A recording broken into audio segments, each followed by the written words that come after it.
வண்டி வாகனம் ஓட்டலாமா அல்லது விளம்பரத்துறையை செய்யலாமா? விளம்பரத்துறை செய்யலாம்னு ஒரு ஸ்ட்ராங்காக சொல்கிறீங்களா இல்லையா? மாறிடுதா இல்லையா? இப்போ உங்கள் மனசில் ஆழமாக ஒன்று ரிஜிஸ்டர் ஆகணும். என்ன ரிஜிஸ்டர் ஆகணும்னா, நோட்டில் எழுதுங்க.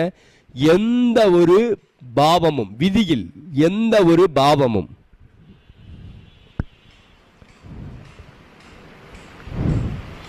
ஐந்து 9ஆம் பாவத்தை தொடர்பு கொண்டால்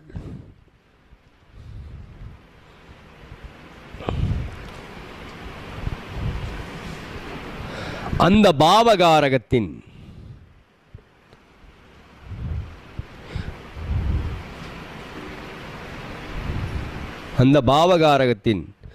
தொழிலை ஏற்படுத்தினால் மாபெரும் நஷ்டம் ஏற்படும்.